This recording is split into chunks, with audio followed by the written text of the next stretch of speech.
Chers amis de la famille Apicience francophone dans le monde, bonjour et bonsoir. Je n'ai pas pu vous envoyer un message le samedi dernier, en raison de mon emploi de temps qui était un peu chargé. Je vous prie de m'en excuser. Je vais continuer de m'efforcer de rester régulier dans cette émission, autant que je peux. Vos messages et réactions de soutien sont par ailleurs toujours bienvenus. Parce que vos réactions m'encouragent et enrichissent mes réflexions. Comme je vis au Japon, éloigné des réalités de vos pays. Une philosophie chinoise dit qu'un vent ne produit aucune mélodie en soi, mais qu'au contact avec des trous à l'entrée des grottes dans les montagnes, il produit des mélodies magiques. C'est ma perception du travail. Vos mots seront des trous de grotte pour que je puisse produire une certaine mélodie qui va trouver certains échos dans votre esprit. Et c'est en cela que nous créons ensemble une œuvre missionnaire qui sera un jour suivie par une très grande quantité de gens dans les pays francophones. Rendons grâce au Seigneur El Cantare pour chacune des opportunités qu'il accorde à chacun de nous, pour ouvrir une nouvelle vie d'espérance. Merci beaucoup, Seigneur. Aujourd'hui, j'aimerais partager avec vous une parole de Maître Okawa, qui est la suivante. Là où demeure l'amour, demeure Dieu. Là où demeure la vérité, demeure Dieu. Là où demeure la foi, demeure Dieu. Dieu est amour, Dieu est foi. Dieu est tout ce qui est bien en vous.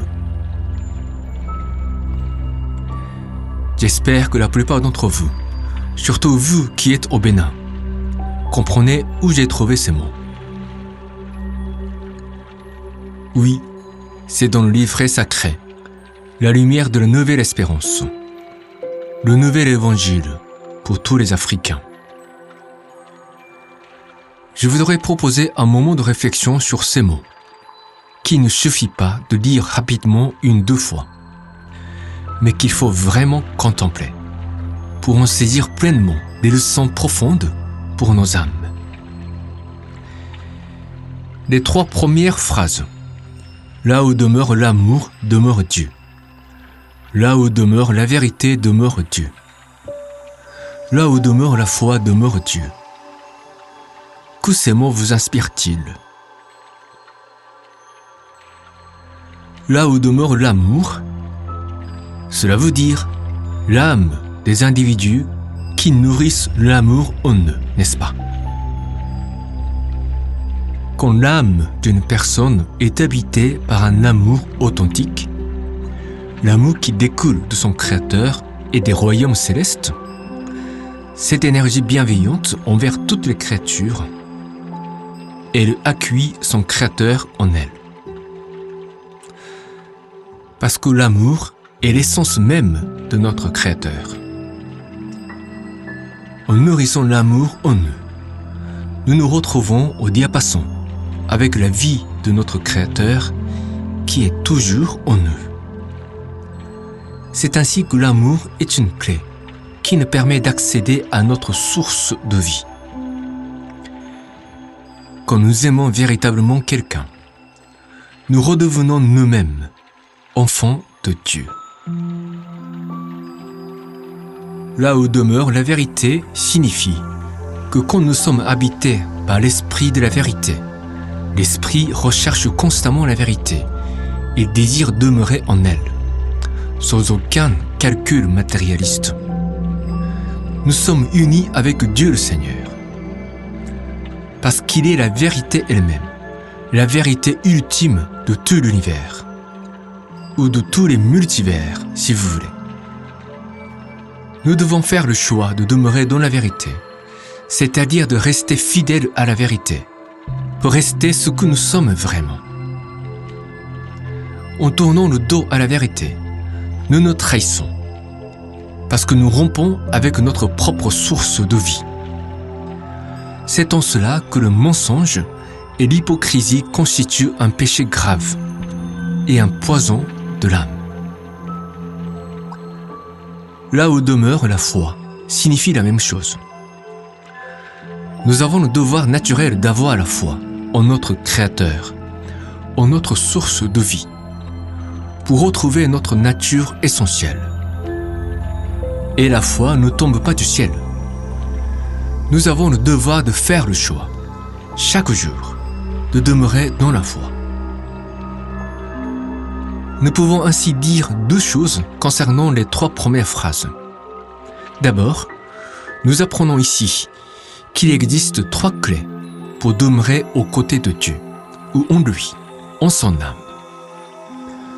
L'amour, la vérité et la foi sont les trois clés.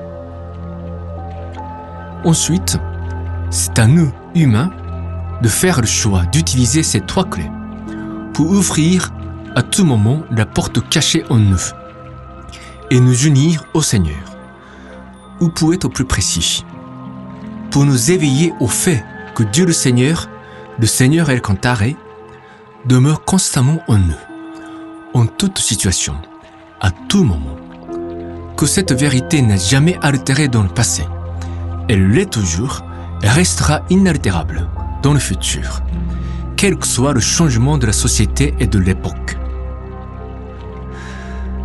Ensuite, nous avons trois autres phrases qui concluent cette citation. Dieu est amour. Dieu est foi. Dieu est tout ce qui est bien en vous. Comment ces mots résonnent-ils en vous? En ce qui me concerne, ils sont une profonde union qui relie mon âme au Seigneur. L'énoncé « Dieu est en nous » n'est plus une simple belle parole, une simple récitation ou une simple incantation. C'est une réalité qui se révèle à nous, grâce au fait d'accueillir en nous un grand amour divin et une foi sincère qui nous conduit à s'offrir à la grande existence transcendantale qui nous maintient en vie. Dieu se révèle ainsi à travers tout ce qui est bien en nous. Mais là aussi, il faut que nous fassions des efforts continus pour révéler le bien à travers nos pensées, nos paroles, nos actions, notre mode de vie et notre discipline spirituelle. Oui, c'est le noble sentier octuple qui revient ici, dans ces énoncés qui font penser aux paroles christiques. Pour Apicius, il n'y a pas de distinction entre le christianisme et le bouddhisme. Il n'y a que l'amour, la vérité et la foi pour retrouver notre lien avec la source de vie et de lumière. Quand nous suivons les enseignements du Seigneur El Cantare, nous ne devrions pas faire le tri en nous disant « Ça c'est pour moi, parce que je suis plus familier avec ça ». Tous les enseignements chez Apicius composent un chemin pour le salut et l'évolution de nos âmes dans la direction de la lumière, de l'amour et du bonheur. Encore une fois, cette parole est contenue dans le livret « La lumière de la nouvelle espérance ».